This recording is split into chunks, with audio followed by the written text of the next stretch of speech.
ওনাকে একটা অপরিচিত মোবাইল নাম্বার থেকে ওনার মোবাইল একটা ফোন আসে। ফোনে একজন আন্দোলনকারী পরিচয় দিয়ে জানতে চায় যে আপনার পরিবারের কেউ কি আন্দোলনে গিয়েছে। তখন উনি বলেন যে হ্যাঁ, আমার ছেলে আনাস 10ম শ্রেণীতে পড়ে, সে আন্দোলনে গিয়েছে। তখন ফোনের অপর প্রান্ত থেকে জানানো হয় যে আনাস মিটফোর্ড হাসপাতালে গুলিবিদ্ধ অবস্থায় আছে, আপনি দ্রুত আসেন। তখন উনি, ওনার স্বামী এবং ওনার বাবা, এই তিনজনে দ্রুত গতিতে মিটফোর্ড হাসপাতালে পৌঁছান। সেখানে গিয়ে দেখেন যে একটি স্ট্রেচারে রক্তাক্ত অবস্থায় ওনার ছেলের নিথর দেহ পড়ে আছে। একটা মা যখন তার মাত্র 16 বছর বয়সী সন্তানের রক্তাক্ত গুলিবিদ্ধ নিথর দেহ হাসপাতালের স্ট্রেচারে পড়ে দেখতে পায়, ওনার মা বলেছেন তখন একটা মার কেমন দৃশ্য ছিল। ওনার মা বারবার আমাদেরকে প্রশ্ন করেছে। আমি বলছি আপনারা তখন কি করেছেন? উনি বলছে যে একটা মা তখন কি করতে পারে, এটা কি বলা লাগে? তারপরে উনি বলেছেন উনি চিৎকার করে দৌড়িয়ে গিয়ে ওই স্ট্রেচারে রক্তাক্ত সন্তানের লাশ জড়িয়ে ধরে কান্না করতে থাকেন। এই বর্ণনা উনি দিয়েছেন। তারপরে ওনার সন্তানের লাশ যখন বাড়িতে নিয়ে আসে তখন ওনাদের সমস্ত শরীর, পোশাক রক্তে ভিজে যায়। সেই রক্তাক্ত কাপড়ও ওনারা ট্রাইব্যুনালে জমা দিয়েছে। এই সন্তানের যে মৃত্যু সনদ এবং যে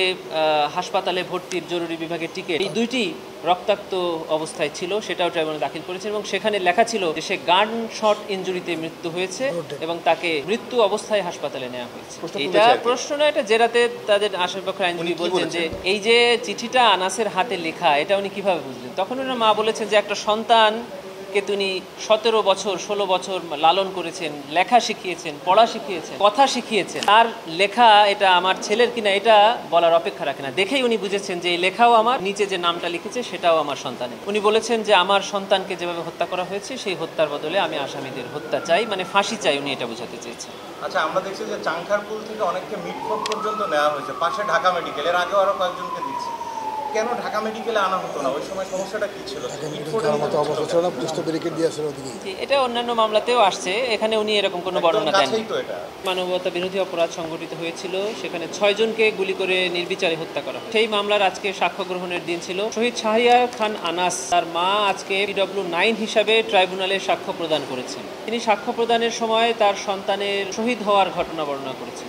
5 আগস্ট 2024 সালে মার্চ টু ঢাকা কর্মসূচিতে তার ছেলে যখন অংশগ্রহণ করে, তার মা বাবাকে না জানিয়ে একটি চিঠি লিখে রেখে সে চলে যায়। সেই চিঠি তার মা ট্রাইব্যুনালে পড়ে শুনিয়েছেন এবং অঝরে কেঁদেছেন সন্তানের লেখা মাকে উদ্দেশ্য করে সেই চিঠি। এবং সারা পৃথিবী দেখেছে যে একটা সন্তান তার মাকে কিভাবে উদ্দেশ্য করে চিঠি লিখে এই আন্দোলনে ঝাঁপিয়ে পড়েছে এবং প্রাণ দিয়েছে। কে কে গুলি করেছে, কিভাবে শহীদ হয়েছে, তার বন্ধুদের কাছ থেকে উনি এটা জেনেছেন এবং লাশ নিয়ে উনি বাড়িতে এসেছেন। শহীদি মর্যাদায়, অর্থাৎ গোসল না করিয়ে রক্তাক্ত পোশাক পরিহিত অবস্থায় দাফন করেছেন। এই বর্ণনা উনি ট্রাইব্যুনালের সামনে দিয়েছেন। তাকে জেরা করা শুরু করেছেন আসামিপক্ষের আইনজীবী, জেরা চলছে। উনি সাবেক প্রধানমন্ত্রী, সাবেক স্বরাষ্ট্রমন্ত্রী, সাবেক সেতুমন্ত্রী ওবায়দুল কাদের, সাবেক আইজিপি এবং তৎকালীন এখানে পুলিশের যারা কর্মরত ছিলেন, ডিএমপি কমিশনার, উপকমিশনার, এখানকার একজন ইন্সপেক্টর এবং 3 জন যারা সরাসরি গুলি করেছে কনস্টেবল, তাদের নাম উনি উল্লেখ করেছেন। ট্রাইব্যুনালের কাছে উনি ওনার সন্তান সহ যাদেরকে নির্বিচারে এই আন্দোলনে হত্যা করা হয়েছে সকলের জন্য বিচার চেয়েছেন এবং আসামিদের ফাঁসি চেয়েছেন।